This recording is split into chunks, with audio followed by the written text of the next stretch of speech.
afternoon, good evening, good morning, good afternoon, good evening, depending on where you are in this world. My name is Karl Weaver, and my Chinese name is Wei Karl, and I have a vehicle called Newport Technologies. Newport Technologies is my public speaking vehicle to evangelize cutting-edge mobile and wireless technologies. Now, I jumped into the AI chip supply chain about 8 or 9 months ago after coming back from working in Singapore and integrating IoT with blockchain for a green energy network.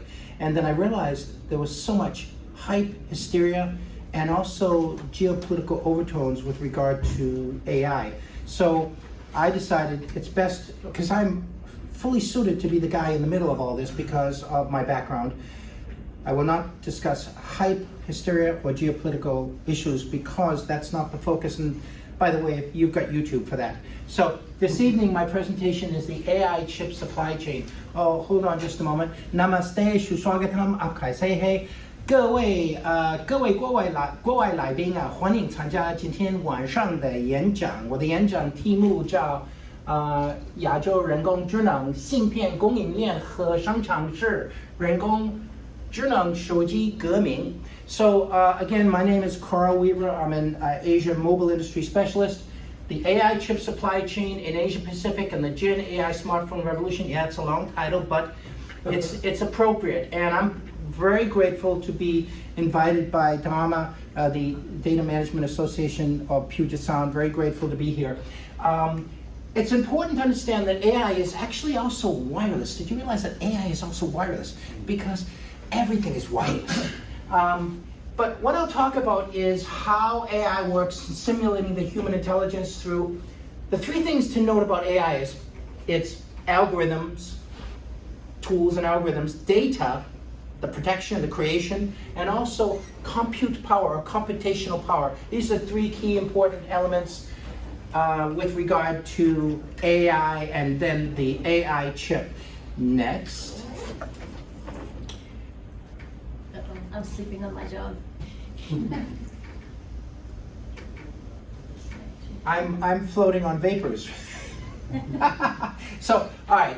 Now the GenAI ecosystem, this is really the 3rd great productivity revolution. Now, I'll give you a little bit of background. I started my professional career in Taiwan in the computer industry era in 1985. After studying Mandarin in Taiwan for 3 years on a scholarship from the Taiwanese Ministry of Education, I started in a company called Digicom, producing microcomputer motherboards. I migrated up, came back to the United States in 1993, well, late 92, early 93. I joined a company called Zetron in Redmond, Washington State. They're still around. They were bought by a Japanese company. They're still over there in Redmond, Willows Road. In fact, the founders of those companies own most of Willows Road buildings. Most of those buildings on Willows Road, they own all that land. I think they're very much retired. So around the turn of the century, I jumped into the digital cellular world from the analog land mobile world of Zetron. I jumped into digital cellular.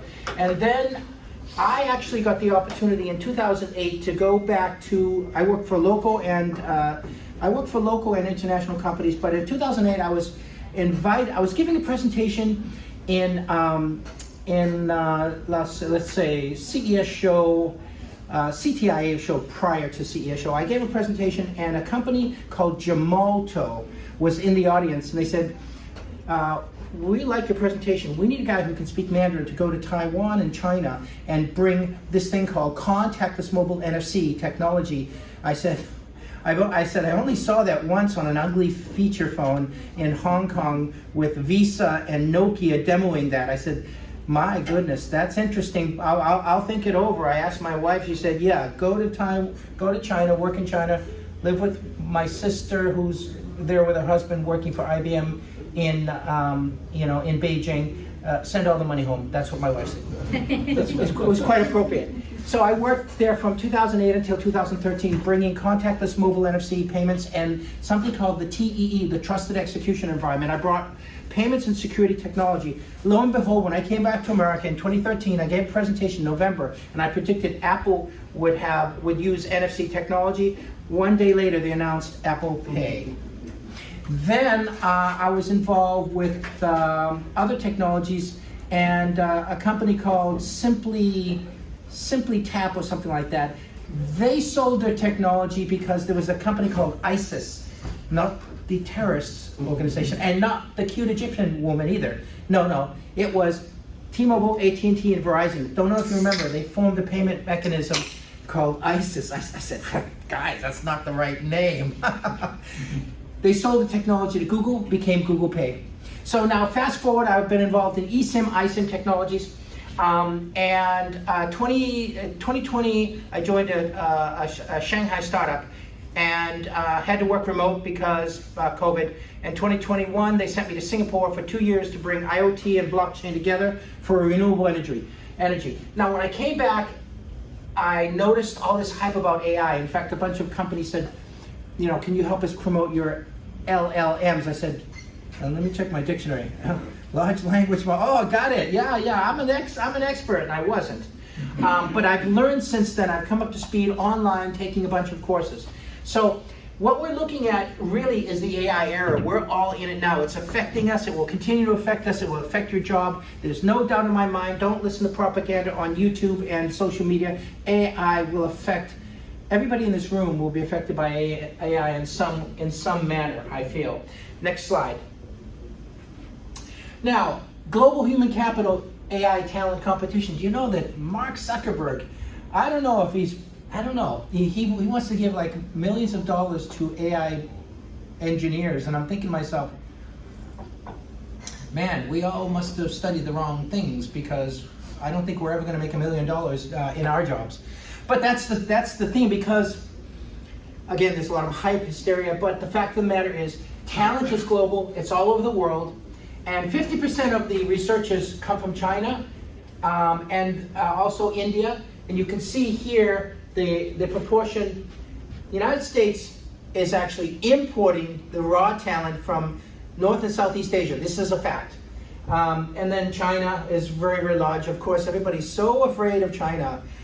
I'm not sure why, because we control the chips. Japan, Germany, the United Kingdom, you see India there, France, South Korea, Canada, and Australia. But, China is powerful, and they've got a lot of human capital and talent. And quite honestly, China's graduating a lot of people, and they also have a lot of patents for AI research. I mean, I'm not going to give you hyper-hysteria. These are just facts. Next. I talked about this, and I think I jumped into the AI at the right time, because I was able to explain that what is DeepSeek? Well, it's a Sputnik. Was it a Sputnik moment or an AI on war? And I'd say it was both. Because they've been storing NVIDIA chips long before DeepSeek. What DeepSeek was actually buying, and a lot of companies will buy. By the way, you can get NVIDIA chips on the black market in Hong Kong and get them shuffled in, or even from Taiwan, even from Singapore. So you're not going to stop the flow of AI chips. You're not going to stop the flow of GPUs, which are on AI chips. You're not going to stop that flow. But what was interesting about that was it achieved this through, they achieved their dominance in their models here, their R1 model, through a mixture of experts, process, chain of thought reasoning, reinforced learning model, and distillation, which is another way of saying no copyright protection, take whatever you want on the internet. So that's what they've been doing. But they have achieved a lot of, let's say, recognition, and actually people are looking at their model, and actually it does work. Is it better than the Western models? Well, it's open source. The Western models are closed source. You can weigh that out. I have another slide. Next. Okay, so let's move on to, I got a bunch of slides. I have to move fast. The global ecosystem. Taiwan, or in Chinese, Taijidian. Taiwan TSMC now has a facility in North America. I was involved about 8 years ago trying to work with the Washington State Office of Trade and Economic to lobby them to bring TSMC to manufacture in Everett, Washington. As a state, we failed tremendously. We have a lot of fake it until you make it type of people here in this state. I'll just be very honest with you. I tried to help out. We lost that opportunity and went to Phoenix, Arizona. This is just a fact. US AI algorithms and GPU innovation, this is where we shine with NVIDIA, and also importing, and also domestic American labor, bringing the AI algorithms, the programming, et cetera, But China for OEM manufacturing, cloud infrastructure, China is quite big. And then the rest of Asia for materials and supplies. Let me move forward. If you look here, NVIDIA, look at that. And that's only recent, in the past, 5-6 years. Because before they were pushing AI, their technology was used for Bitcoin mining. I don't know if you guys remember that, but they were all using GPUs from NVIDIA. Anyway, TSMC is the most important company on this planet. There's no other company more important. And you have a bunch of different types of vendors. You've got what we call IDMs. They're vertically integrated design fabrication companies, Intel and Samsung, because they make everything, and they can make everything. Actually, TSMC only produces the chip. That's all they do. That's all they do. But Samsung and Intel, they actually make everything. And you've got fabless companies. And NVIDIA doesn't really make anything. They design it, but they don't make it. That's all Taiwan contract manufacturers, China contract manufacturers, and you see Qualcomm, Broadcom. They design, but they don't manufacture. HiSilicon is the in-house design firm for China's Huawei. So China's got the same activity going on. There is, unfortunately, a bifurcation I see going on between the United States and China, and I don't think that's going to stop. I know because I've been selling technology to the Chinese world for more than 3 decades. Next. It's very complex, the AI chip value chain. You've got design, you've got chip designers. These guys are what you might also refer to as, they call them chip designers, but let's just call them chip designers. Software, I work for this company, not this, but this company is probably the second most important company on the planet, in my humble opinion. Simply because all the chip architecture depends on their design. So it's not enough just to make the chip, you have to design the actual guts of the chip, and that's what ARM does.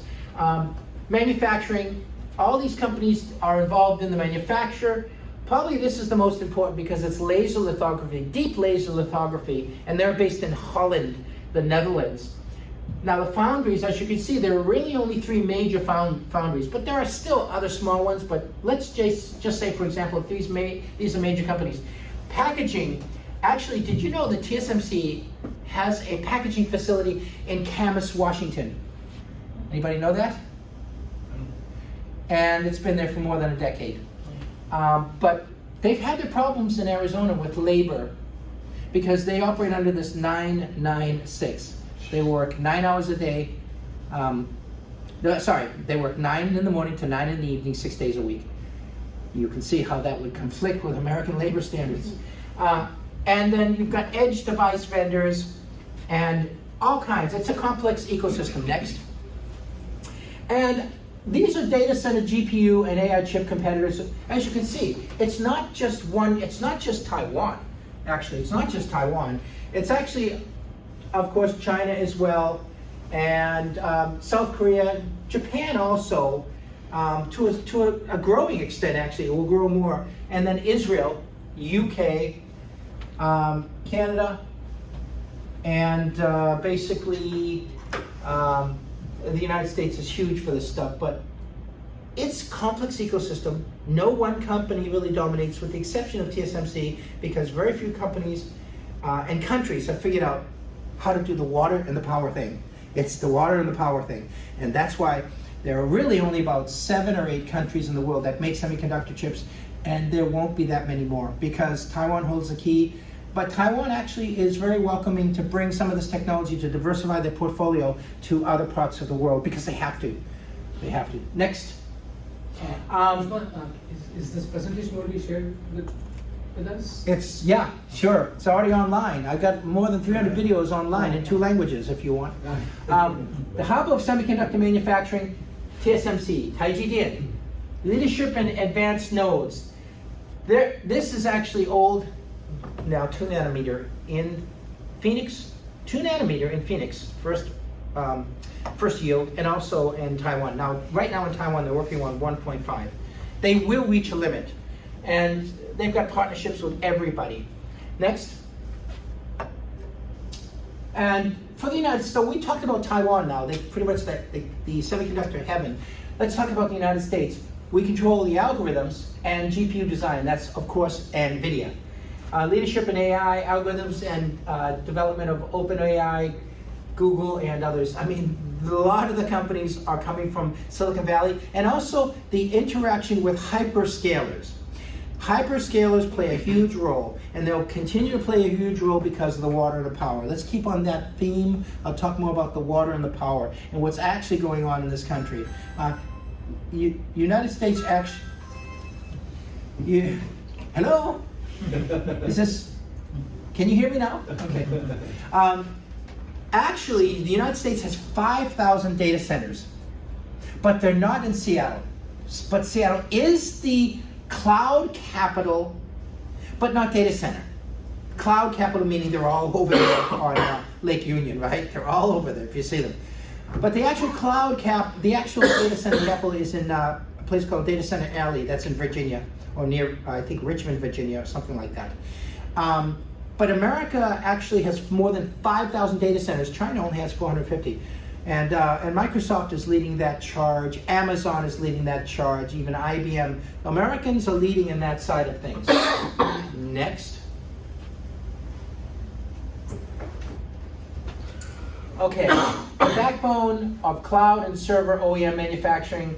Well, the dominance in cloud and data center server production, Alibaba, Huawei. So, but the servers are still designed in Taiwan by what we call ODMs, original design manufacturers. They design it in Taiwan. It's similar to contract manufacturing, but not exactly like contract manufacturing. In fact, the design houses, you give them you tell them what you want, they can design it. Taiwan companies have been doing that for more than 25 years, and it's pretty invisible to most of the world, but actually it's Taiwan. Key players supporting the infrastructure for AI deployment, ecosystem challenges. There are a bunch of ecosystem challenges, but Taiwan ODMs and China contract manufacturers. Now, everybody I think has heard of Foxconn, Honghai.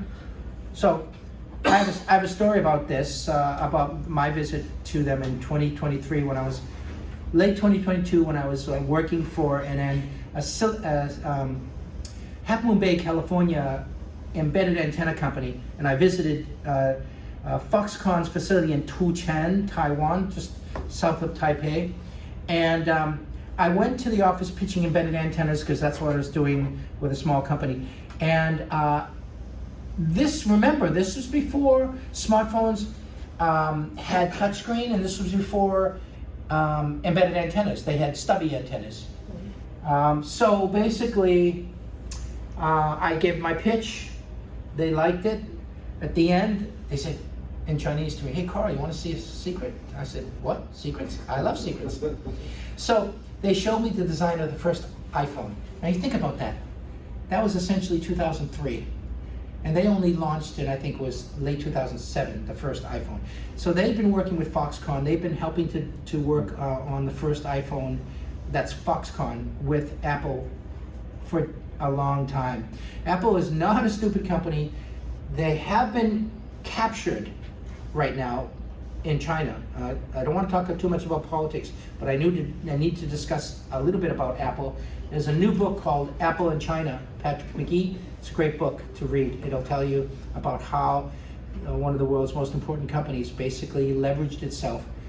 It's kind of like the crown jewels have been given up, and that's what they did when they transferred all the manufacturing, and they spent billions of dollars in equipment in China.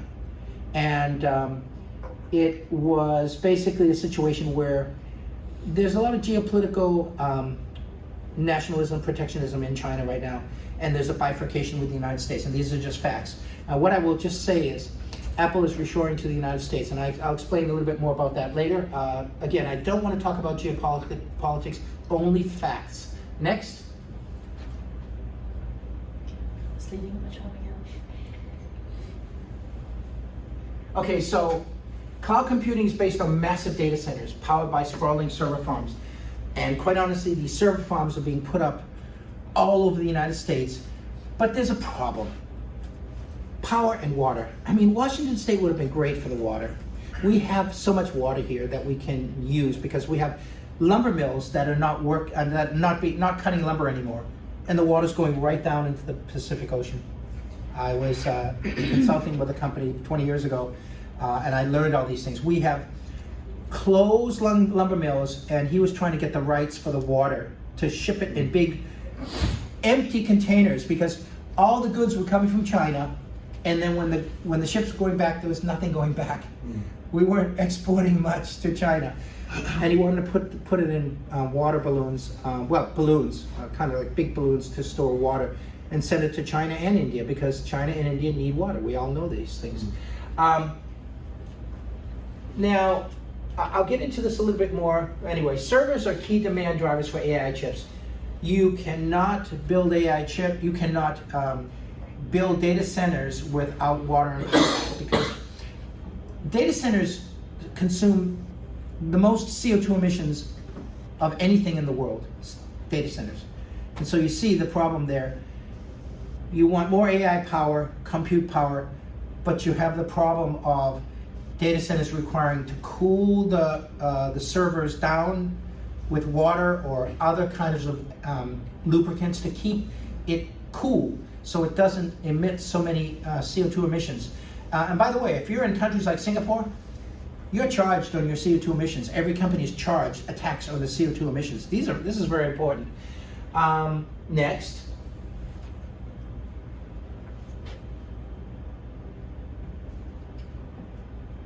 AI chip landscape from cloud providers. There are a bunch.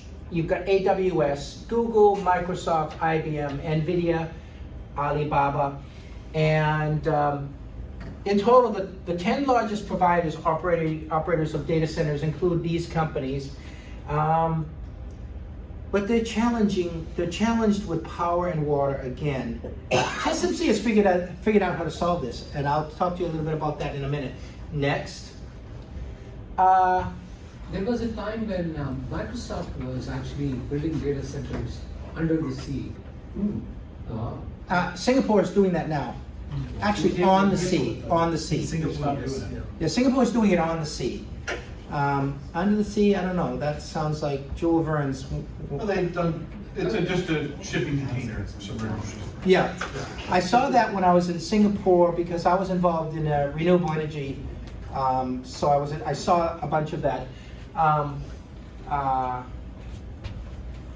卧虎藏龙, which means crouching tiger, hidden dragons. And that was a movie, obviously. But China has a bunch of what they call tigers and dragons. So just to note, it's not like China's not quite a prominent player in the AI supply chain. They are.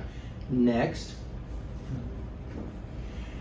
And I kind of noted this. These slides came from Oxford University, so I think it's pretty accurate. Basically, China and the United States. China has China has about 450 data centers. The United States has more than 5,000, and you can see the percentage right here. It's important to note that if you're a hyperscaler, if you work for a hyperscaler, or if you're involved in data centers. Next. Now, how does AI occur? It occurs in two places: in the cloud, and down at the edge of IoT devices and even smartphone devices. When it's in the cloud, and when it combines with the data center, it goes down and provides what we call data caching, machine-to-machine equipment, real-time processing.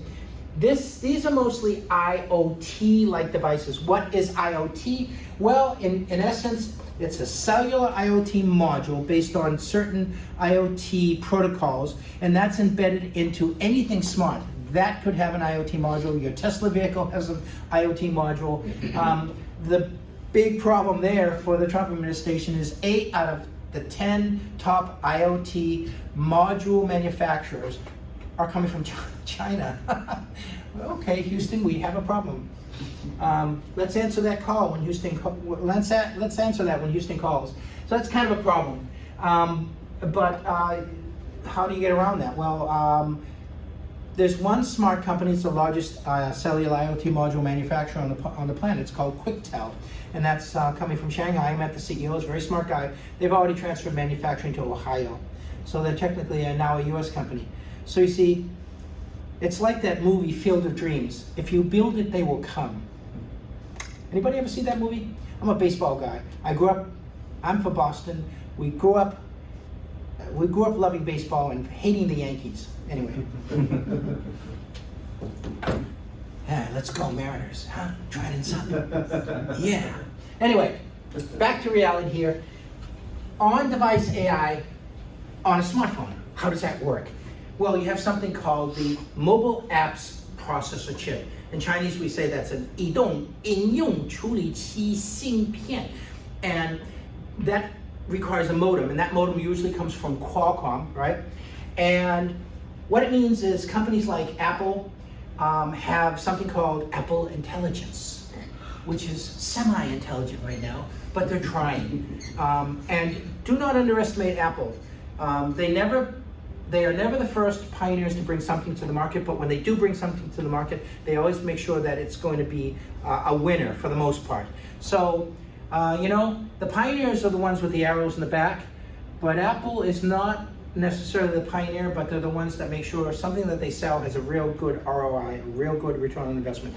I'm not concerned about Apple when it comes to the AI strategy and plan. But getting back to the point, you have cloud AI and on-device AI in the smartphone and in the IoT device. Okay, I've kicked that horse to death. Next slide, please. Inference is very important. So you've got two things with regard to AI. You've got large language models, which are basically scrape the internet. I hope they're scraping my videos. I got 300 of them. I should get a royalty on that stuff, shouldn't I? Anyway, they're scraping with distillation the internet for large language models, and the other important thing is the inference. What is the inference? The inference is the solution that you ask the chatbot to do, which is audio, video, text. Inference allows for the creation of that. So that's what inference does. Inference is very, very important. And I explained the whole process here. And again, it can happen on a lot of different edge devices, in this case, smartphones, but also other IoT type devices for the inference.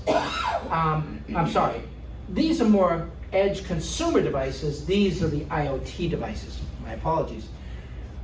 Next. We have so many slides, and there are lots of intense information, so I have to go fast. Cloud companies design custom AI chips. These are the hyperscalers, and you know them all. They're all here, and they're all involved in cloud development, making AI run better and faster.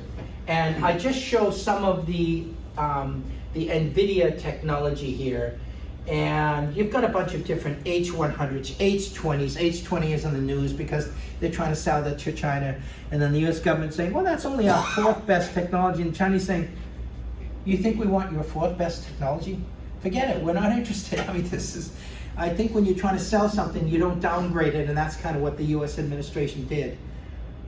We're not gonna sell you the Tesla, we're gonna sell you the Toyota. I don't know. I think I might have handled that a little bit better. But Jensen Huang of NVIDIA is a very, very smart individual. And when you see, he was very humble when he went to China. He was wearing a Chinese, they call them the Mao suits. He was wearing that, and he was saying, I only speak a few words of Chinese. And he was speaking mostly English. Of course he speaks fluent Mandarin.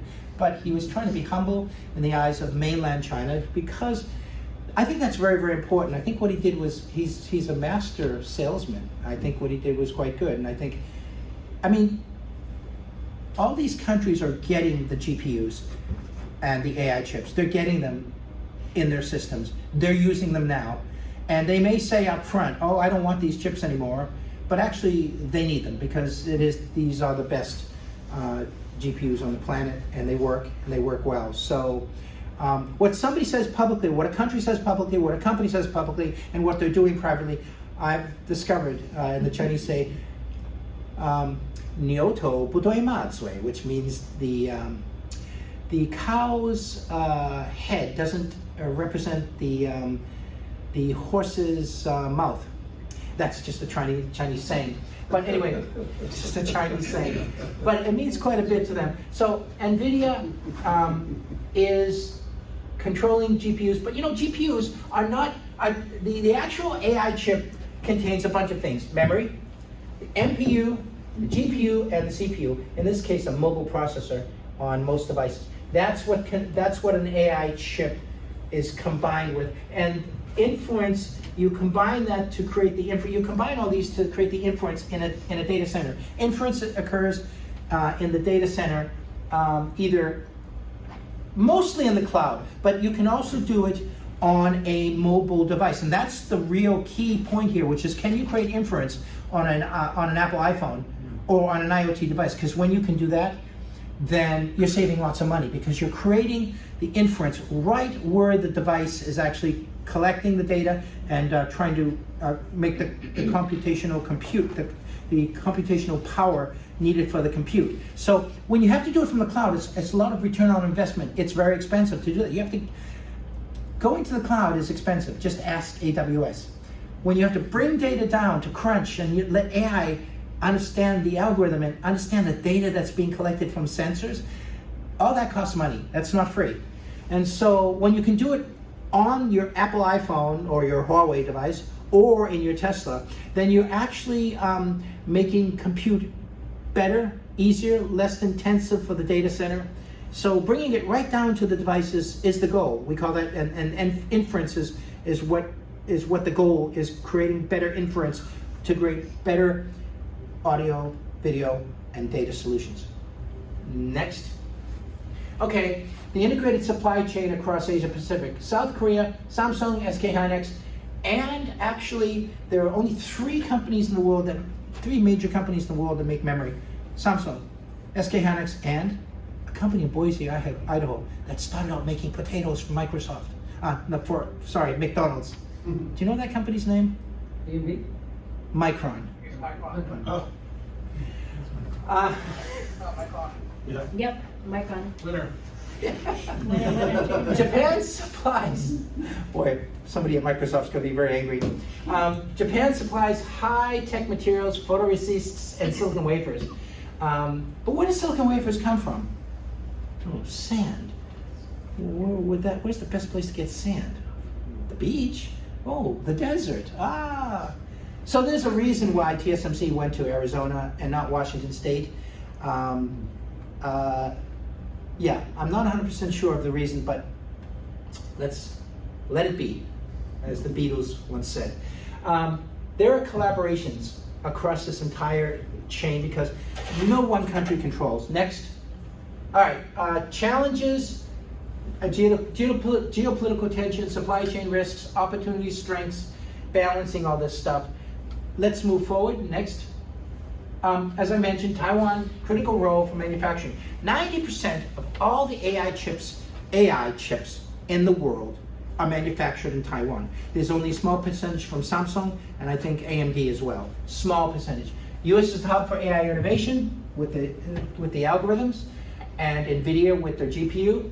China OEMs dominate and for the data center server manufacturing, and there's a call to strengthen partnerships and foster innovation. Next. Now let's talk about the environmental cost, because there actually is a very big environmental cost. I mean, look at this. Training an AI model, it requires so much, it gives off so much CO2 emissions. You would think that it's an airplane, right? It's not. You might think it's a car. That gives off a little bit, but it's actually training, and a lot of that training is for AI. So you can see, we've got a big problem here. Just one ChatGPT query could consume 50 to 90 times more than a traditional Google search. So Houston, we have more than a problem here. We need to find we've got pain points, we need to find a solution. Yeah, data centers are the main culprit. I was involved in watching all that and trying to find a solution in a Web3 a crypto economic business model when I was in Singapore. So water requirements are very, very important, and I will tell you that I think that TSMC has been working privately with an Israeli company to desalinize water and bring it up from the desert, from the Sea of Cortez, up. I think it's a plan. It's not public, but I think it could be. I think that all these hyperscalers and TSMC, these companies have to be more than just chip manufacturers. They have to be power distribution companies and water distribution companies. That's the way that this thing is going to work. And I think that that's going to happen. There's a place called Sea of Cortez, Puerto Penasco. I worked in Arizona for 1 year at Freescale Semiconductor from 2004 to 2005. I used to like the desert, but I really enjoyed going to see the ocean every now and then. So I went to Puerto Penasco, which is in the Sea of Cortez. It's really beautiful down there. You've got the blue Pacific Ocean and you've got the desert. It's really an enormous thing to see. I used to have to drive almost 3 hours from Phoenix down to the Sea of Cortez. I got wind that TSMC, which by the way, refilters all of its water in Taiwan for its semiconductor chips. Imagine that. They can reprocess, recycle all of the water. And I mean, it's an amazing thing, but it seems to me that if you do this desalinization process, it can also work. Because guess what? You got a neighbor called Intel, and Intel should have done this 30 years ago, but they didn't. Why can't TSMC supply the water resources for all the other semiconductor manufacturers in Phoenix? TSMC is not the only semiconductor manufacturer in Phoenix, fab they call it. There are other companies, and Intel has a huge facility in Chandler, Arizona, just 10 miles down the road. So that's one of the big problems. Next.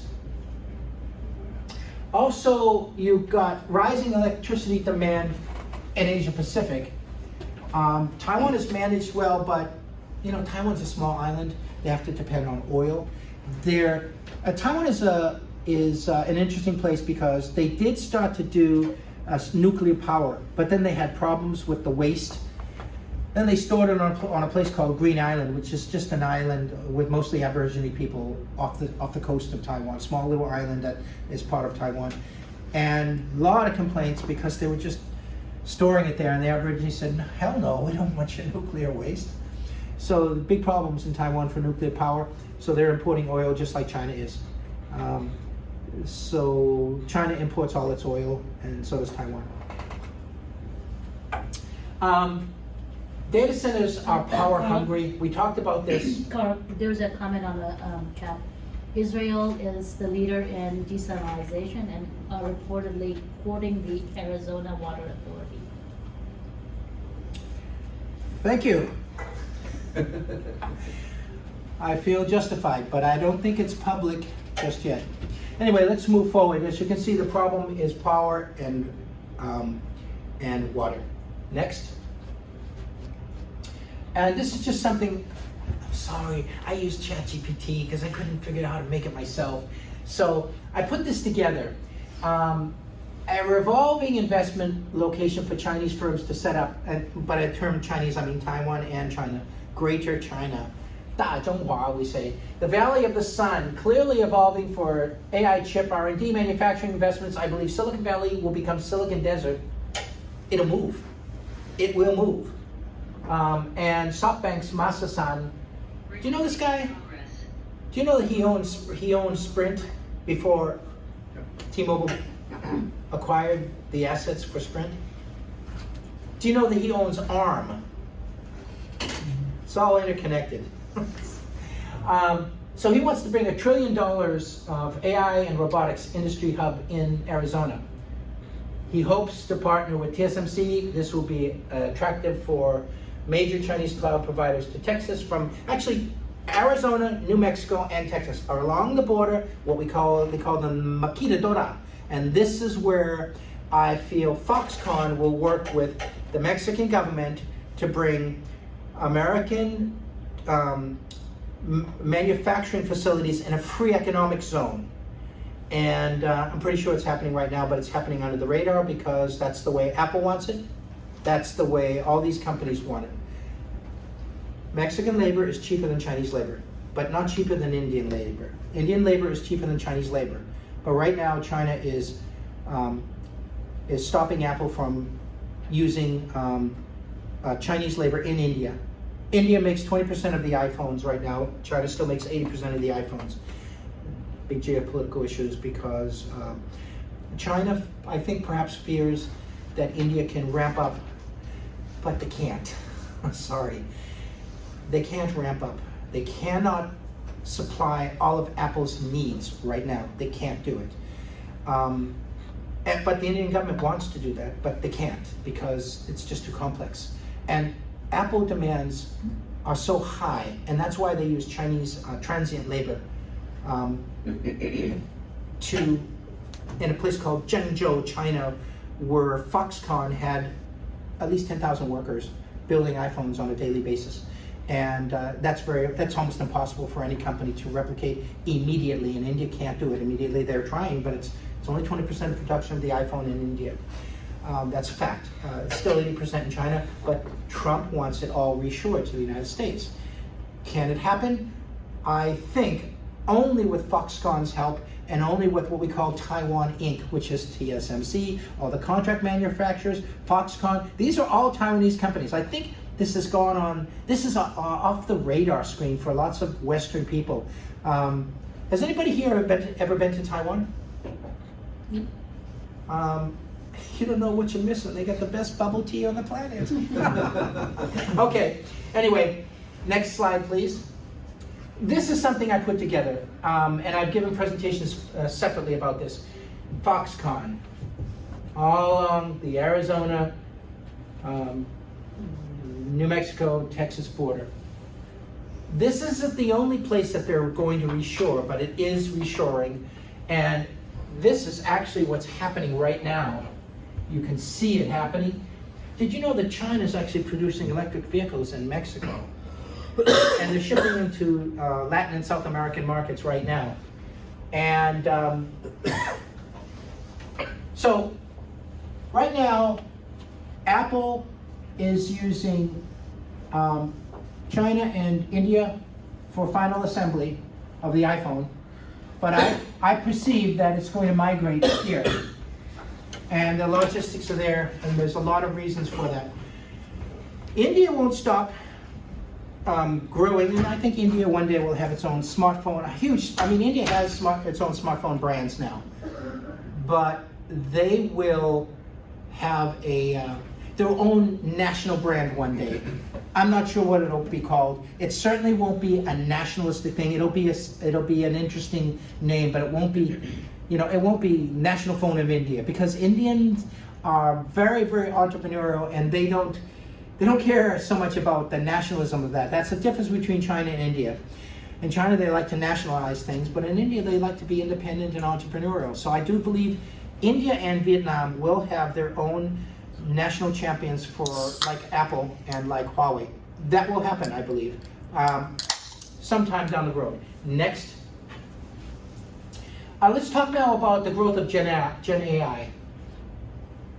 And AI isn't new to Apple and Google. Smartphone features like voice dictation language, they've been using it. So last week, I got together with my family. My wife has 4 sisters and 1 brother, and then all the children. Many of them are already married and have kids. We got together for a dinner when I was in Taipei, and one of my relatives' wife's husband and their son, who's like 26, 7 now, he had a Vivo phone, and he basically had this app that he downloaded to the Vivo phone, which I guess is relevant to Vivo, so that Vivo makes their own apps for their own phones, like Apple does. And you take a photo, and it actually beefed up. It uses GenAI to beef up your appearance.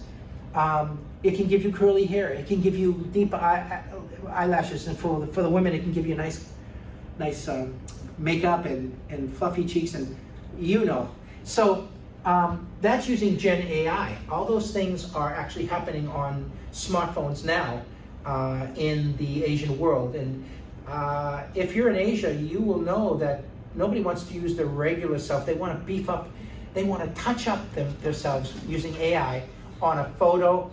And also, I'm Christian. I don't believe in using AI to duplicate what I can do with my God-given skills. Okay, that's how I view AI. But I do see a lot of people using AI, and you see we've got problems with deep fakes now, right? You see Donald Trump speaking Chinese where he doesn't really, or Japanese, and that's just a deep fake. We have a big problem. We have no governance, and unfortunately this state is not leading in the governance of AI, and California is not leading. So I think we've got a big problem. And because AI is the only technology of the third generation here that didn't come out of a research lab or a military installation, it came from the private sector. So it's basically, it's like the Wild West. And nobody really understands how to govern it, and the governance is poor, it's lacking, and it's going to cause some major troubles. It's already causing financial problems for lots of people. And so, anybody listening, we need to take care of this, and we can't sweep it under the rug simply because we want to make money. That would just be very greedy. Next. So top GenAI smartphones. Samsung's got a few phones. Google Pixel. Google actually has 2 Pixel phones now. Apple 16 Pro, now 17. But there's a problem with the AI in China for Apple. They can't use their own algorithm from ChatGPT. They have to use Alibaba's QN algorithm because the Chinese government said you can't use your own algorithm in China. That's part of the elite capture problem in China. And then Huawei Mate and Honor, which is a spin-out of Huawei, and then Xiaomi, which is a very, very good phone. So these are the top AI-generated smartphones right now in the market, and these slides are a few months old, so I'm sure that there might be Vivo, Oppo, and OnePlus. Maybe they now have AI-generating phones as well. Next, and open versus closed source. You got open source, you got closed source, other main players. Basically, as I say, Apple Intelligence not available inside China, big problem. You got Vivo, Oppo, Vivo. By the way, those are part of the same organization in Shenzhen, same boss, different brands. Xiaomi in Beijing, Honor, which is a spin-off from Huawei, and then Apple. These are the major AI smartphones in the Chinese world, pretty much the world. And so they're using these kinds of large language models. And so there's more than there's more than DeepSeek in China. Okay, they've got more than DeepSeek. Next. GenAI chatbots, everybody knows ChatGPT, but there are a bunch of other chatbots. Everybody is knowledgeable that overall AI market share in the United States, Latin America is small, Asia Pac is big, Europe, and this is also including China. The GenAI chatbots, a bunch of them here, and DeepSeek is a Chinese researchers rely on models trained on huge volumes of text data. DeepSeek is not an illusion, it's real, it's going to help. But I have a difference of opinion with what they say about Huawei sharing its technology with the ecosystem. It's a socialist country. No way. Huawei is not going to share its technology with anybody, in my humble opinion. And DeepSeek, they've got lots of GPUs, and they're making money right now. I don't think they're just going to allow, it's an open source model right now, but I believe they have to figure out a revenue generating function sooner or later. They just have to. Google, how does Google survive? Advertisement, right? Next. Apple versus Huawei, GenAI chip solutions. As I mentioned here, you've got Huawei Mate 70, and they're using the Ascend AI chips. And they've recently just come out with an entire ecosystem, including server technology, to compete with NVIDIA. And they claim it's actually better than NVIDIA. You know, is it smoke and mirrors? I don't know. But what I do know is the SMIC, which is called the Semiconductor Manufacturing something company in China, SMIC got most of its technology from Taiwan, and it's in China, and they've been around 15 years or so, and they're actually manufacturing the Huawei AI chip, but the AI chip from Huawei was designed by HiSilicon, which is their chip design company, which is spun out from Huawei, okay, just spun out. And so basically, Huawei is a major competitor to Apple, and they have good technology. And as you can see, iPhone, iPad, and Mac users, software updates, iOS 18. Some of this stuff is a little bit dated now because it's been a number of months. We're now into September. But the key point here is smartphones are out in the market now. We need to learn how to use them as a tool to better our jobs. Next. AI is a new personal intelligence system. You can write, express yourself. Look where it's going. So compound growth revenue right here. Share of GenAI's global smartphone market. It's going to, every smartphone will have GenAI. It's just a fact. Next. The evolution of GenAI. We're almost at the end. I hope you've all been able to survive. I know it's been long. Nobody's falling asleep. This is very good. All right, so the evolution of GenAI on smartphones begins with simple tasks like predictive text, which was kind of cool, but it's kind of a nuisance at times because it sometimes predicts what you don't want. Now supports real-time image recognition, powered by AI chips, neural engines, robust software. Next.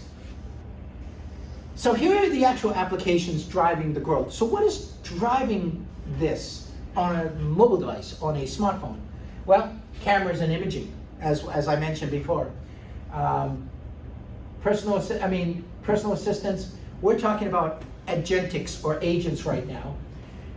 But I say for these agentic agents, if you let them completely dominate your life, you will be in trouble because let's say you're trying to learn a foreign language.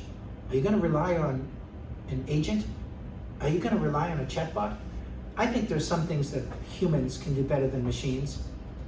I think learning a foreign language and actually being the bridge for another culture is a very important feature. I don't think an AI robot can do that because I certainly don't want to talk to a robot or a machine when I go on my telephone, but I am.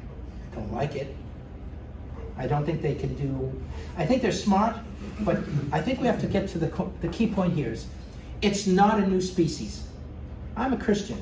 I do not believe that a software, hardware, and a machine is a living, breathing element. No, it's just a machine.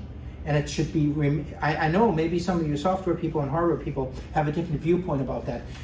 Again, no hype, no hysteria, and no geopolitical overtones with me. I do believe that it's a tool to be used. I think it's a tool that all us humans should be using, but it won't, I'll get a little bit religious here.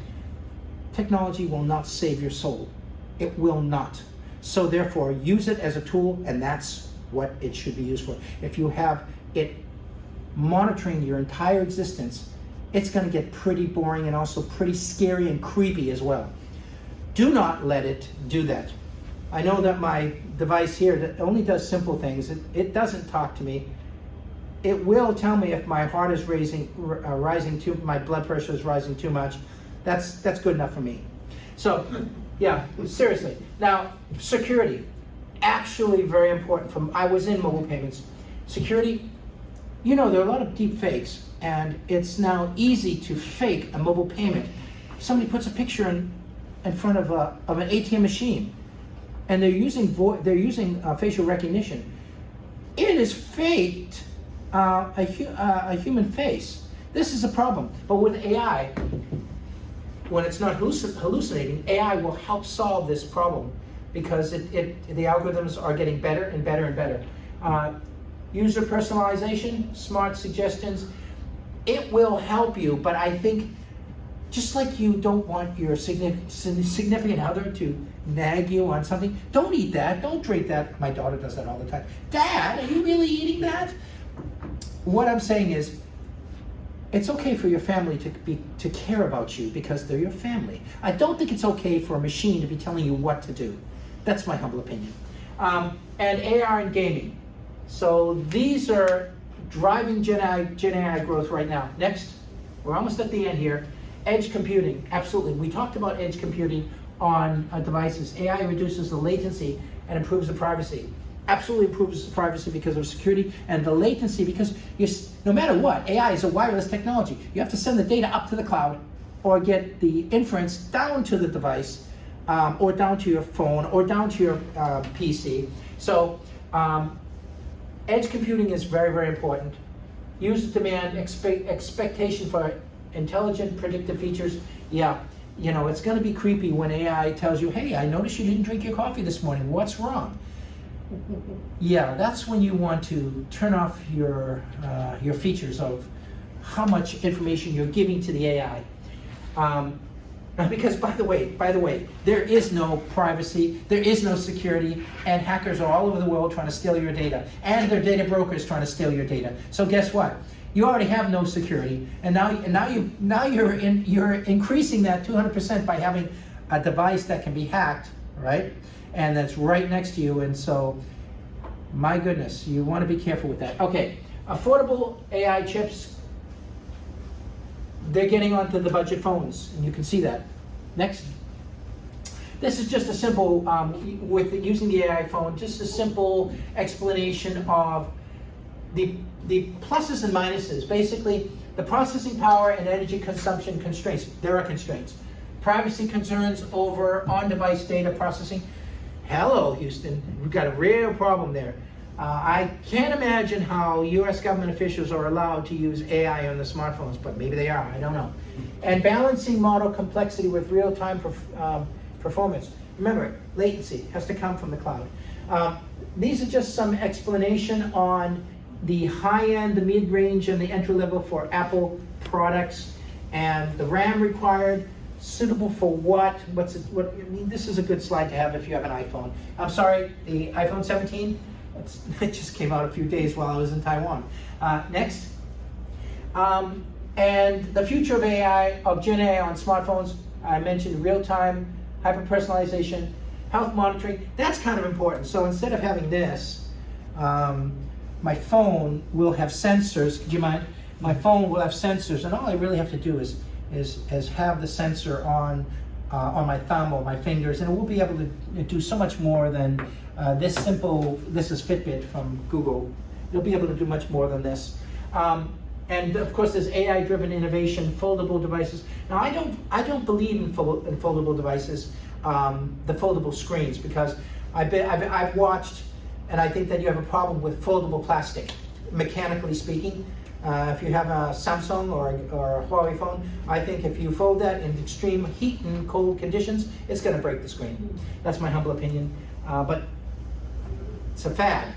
And of course, augmented reality is going to come with the Google glasses, and Mark Zuckerberg he's pushing these Google glasses.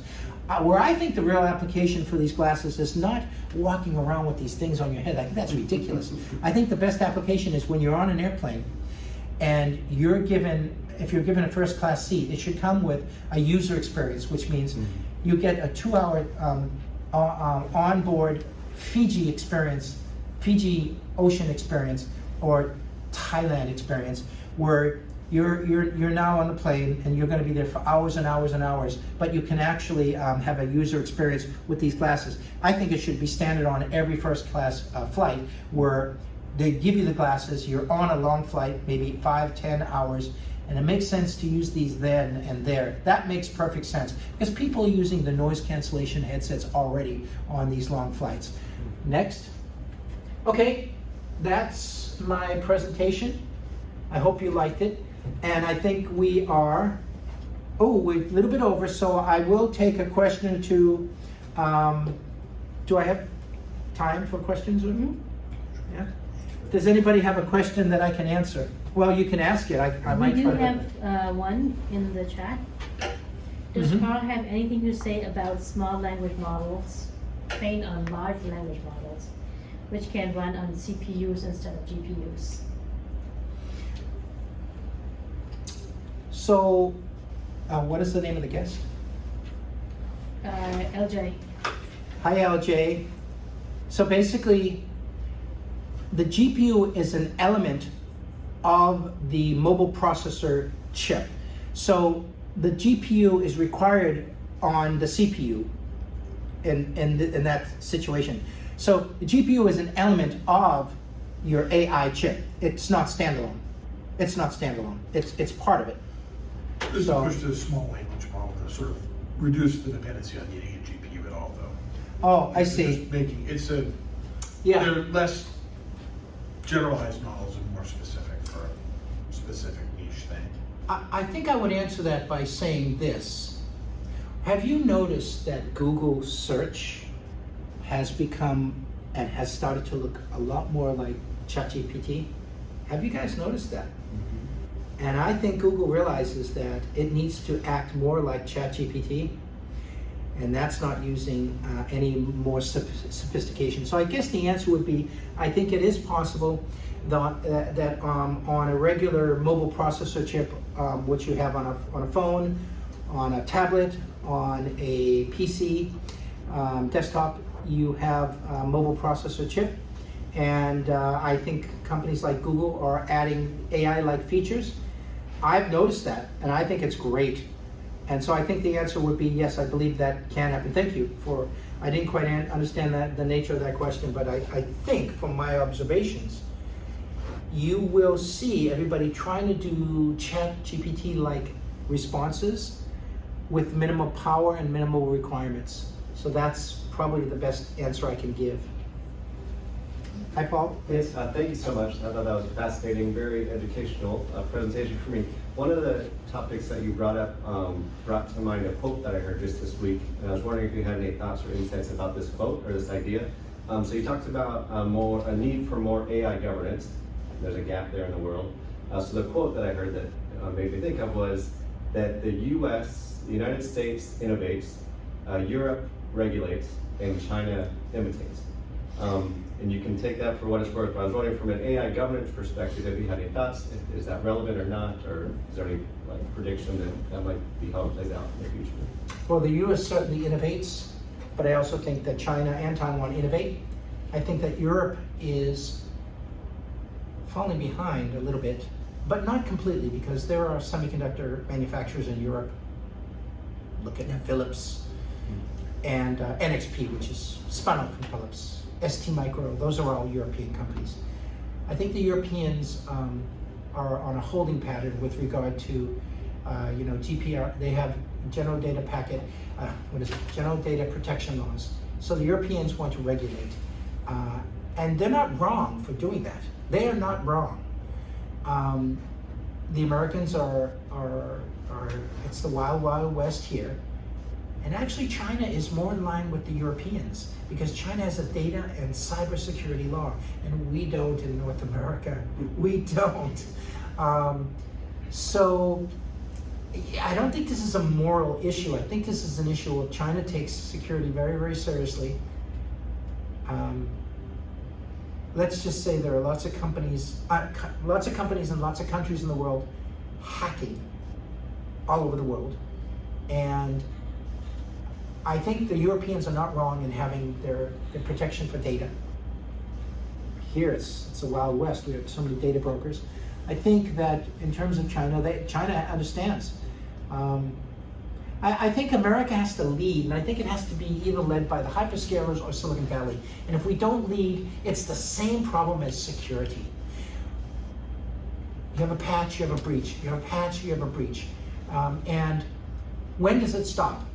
You have a deep fake, and it shows horrendous things which aren't true. And then you have somebody patching that up, and then you have another deep fake. we don't have enough governance on the protection of any of our data in this country, and we need it. And I think I said this during the DAMA day, it has to start with various organizations. And I think mobile network operators play a key role in trying to stop that, Paul. But I also think that the US government doesn't want to slow down. They want to keep going fast and fast and fast and accelerate. But I think with the things I've discussed with the water and the power problems, the things I've discussed with security, and things I've discussed with the general lack of governance on the AI side, I certainly hope that US government has people trying to figure out how to solve some of these pain points. My objective here was just to show some of the pain points. And I'm not sure if I have a real answer, but I think it would be wrong to say that China is not innovating, and I think it'd be wrong to say that China is not creative, because I think they are. And I think we Americans should not rest on our laurels, because I've watched technology migrate from Western entities to Asia, and it isn't just IP theft. That's one element that's real. I've been involved in those things. But I was in Taiwan in the 80s when I saw American companies blatantly take their IP and just give it to Taiwan companies. Intel, when I was in the microcomputer motherboard manufacturing industry, Intel, AMD would gladly come to our office where I was working for a Taiwanese vendor. They would come to our office and offer all kinds of technology because they wanted us to manufacture. Yeah, that's a tough one, Paul. I'm not sure if I really answered your question. Appreciate it. I don't know if I did. Well, I don't know if anybody would have an answer to that. It's just, perspective. Well, one thing I do know is that the United States government under Trump absolutely wants to bring or reshore manufacturing to the United States. And Apple is one of those companies that has been forced into doing it. So, but Apple's very strategic. They're not going to make any public announcements. They're going to keep manufacturing in China until they aren't. They're going to try to get their equipment out of China through Foxconn, which is going to be very challenging. They will probably keep some manufacturing in India because India is a huge market and a growing middle class, and India will learn and grow, but they ultimately will reshore due to the IP requirements to protect all this technology. And they're not the only ones. Micron has reshored, is going to reshore 60% of their DRAM, static RAM memory chips. They're going to reshore to New York, Ithaca, New York. I was on the airplane with a Micron executive, and he was shocked. How the hell did you know all that stuff? I said, it's there on the internet. All you have to do is find it. And I was on the airplane with a guy from Micron. He says, yeah, we're reshoring. He said, we still have a facility in Taiwan. They had an IP infringement case in Taiwan, and that's what caused a bit of the reshoring. And it's a Boise, Idaho company, and they have, he told me, I said they had, I heard you had a few thousand IP patents on memory. He said, we have more than 10,000. So Apple uses Micron, and also Apple uses Corning. And I don't know if you saw the video with Trump and Tim Cook, and they mentioned Corning, which is the largest glass for touchscreen manufacturer on the planet. They're in China, but they're reshoring some of their business back to the United States. So you can see the three major components on a smartphone are the mobile apps processor chip, that's TSMC, that's already being done in Arizona. Second is the memory, that's Micron for Apple, only for Apple, and that's going to be done in Ithaca, New York. And number three is the glass, and that's going to be done in, I think, Tennessee or one of those.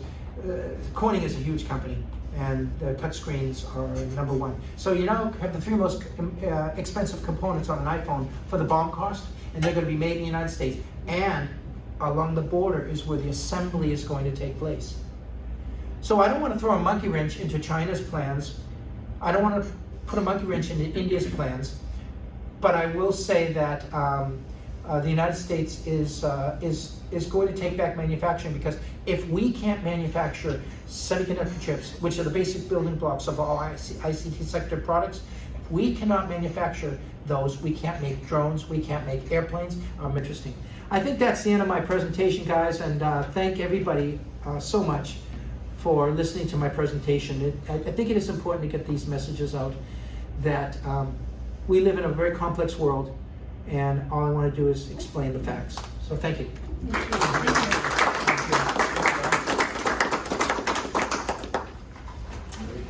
Thank you, Karl.